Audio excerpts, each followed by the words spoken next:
My name is Alana D Quigley, and I am reading The Absolutely True Diary of a Part-Time Indian by Sherman Alexie. And I am an employee here at Skagit Valley College. I'm reading the chapter, How to Fight Monsters. The next morning, Dad drove me the 22 miles to Reardon. I'm scared, I said. I'm scared too, Dad said. He hugged me close. His breath smelled like mouthwash and lime vodka. You don't have to do this, he said. You can always go back to the res school. No, I said. I have to do this. Can you imagine what would have happened to me if I'd turned around and gone back to the res school? I would have been pummeled, mutilated, crucified. You can't just betray your tribe and then change your mind 10 minutes later. I was on a one-way bridge. There was no way to turn around, even if I wanted to. Just remember this, my father said. Those white people aren't better than you. But he was so wrong, and he knew he was wrong. He was the loser Indian father of a loser Indian son, living in a world built for winners. But he loved me so much. He hugged me, even closer. This is a great thing, he said. You're so brave. You're a warrior. It was the best thing he could have said. Hey, here's some lunch money, he said, and handed me $1. We were poor enough to get free lunch, but I didn't want to be the only Indian and a sad sack who needed charity. Thanks, Dad, I said. I love you, he said. I love you too. I felt stronger, so I stepped out of the car and walked to the front door. It was locked. So I stood alone on the sidewalk and watched my father drive away. I hoped he'd drive right home and not stop in a bar and spend whatever money he had left. I hoped he'd remember to come back and pick me up after school. I stood alone at the front door for a few very long minutes. It was still early, and I had a black eye from Rowdy's Goodbye Punch. No, I had a purple, blue, yellow, and black eye. It looked like modern art. Then the white kids began arriving for school. They surrounded me. Those kids weren't just white. They were translucent. I could see the blue veins running through their skin like rivers. Most of the kids were my size or smaller, but there were 10 or 12 monster dudes, giant white guys. They looked like men, not boys. They had to be seniors. Some of them looked like they had to shave 2 or 3 times a day. They stared at me, the Indian boy with the black eye and swollen nose, my going away gifts from Rowdy. Those white kids couldn't believe their eyes. They stared at me like I was Bigfoot or a UFO. What was I doing at Reardon, whose mascot was an Indian, thereby making me the only other Indian in town? So what was I doing in racist Reardon, where more than half of every graduating class went to college? Nobody in my family had ever gone near a college. Reardon was the opposite of the res. It was the opposite of my family. It was the opposite of me. I didn't deserve to be there. I knew it. All of those kids knew it. Indians don't deserve shit. So, feeling worthless and stupid, I just waited.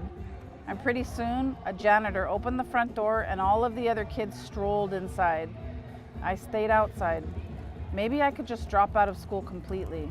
I could go live in the woods like a hermit, like a real Indian. Of course, since I was allergic to pretty much every plant that grew on earth, I would have been a real Indian with a head full of snot. Okay, I said to myself, here I go. I walked into the school, made my way to the front office, and told them who I was. Oh, you're the one from the reservation, the secretary said. Yeah, I said. I couldn't tell if she thought the reservation was a good or bad thing. My name is Melinda, she said. Welcome to Reardon High School. Here's your schedule, a copy of the school constitution and moral code, and a temporary student ID. We've got you assigned to Mr. Grant for homeroom. You better hustle on down there. You're late. Ah, where is that? I asked. We've only got one hallway here, she said and smiled. She had red hair and green eyes and was kind of sexy for an old woman. It's all the way down on the left. I shoved the paperwork into my backpack and hustled down to my homeroom. I paused a second at the door and then walked inside. Everybody, All of the students and the teacher stopped to stare at me. They stared hard, like I was bad weather. "Take your seat," the teacher said. He was a muscular guy, had to be a football coach. I walked down the aisle and sat in the back row and tried to ignore all the stares and whispers until a blonde girl leaned over to me. "Penelope." Yes, there are places left in the world where people are named Penelope. I was emotionally erect. "What's your name?" Penelope asked. "Junior," I said. She laughed and told her girlfriend at the next desk that my name was Junior. They both laughed. Words spread around the room, and pretty soon everybody was laughing. They were laughing at my name. I had no idea that Junior was a weird name.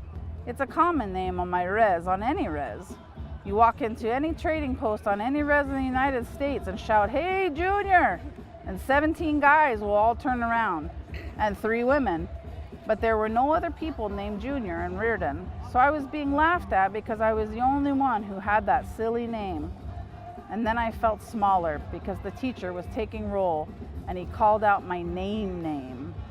"Arnold Spirit," the teacher said. No, he yelled it. He was so big and muscular that his whisper was probably a scream. "Here," I said as quietly as possible. My whisper was only a whisper. "Speak up," the teacher said. "Here," I said. "My name is Mr. Grant," he said. "I'm here, Mr. Grant." He moved on to other students, but Penelope leaned over to me again. But she wasn't laughing at all. She was mad now. "I thought you said your name was Junior," Penelope said. She accused me of telling her my real name. Well, okay, it wasn't completely my real name. My full name is Arnold Spirit Jr., but nobody calls me that. Everybody calls me Junior.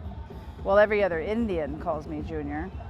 "My name is Junior," I said, "and my name is Arnold. It's Junior and Arnold. I'm both." I felt like 2 different people inside of one body.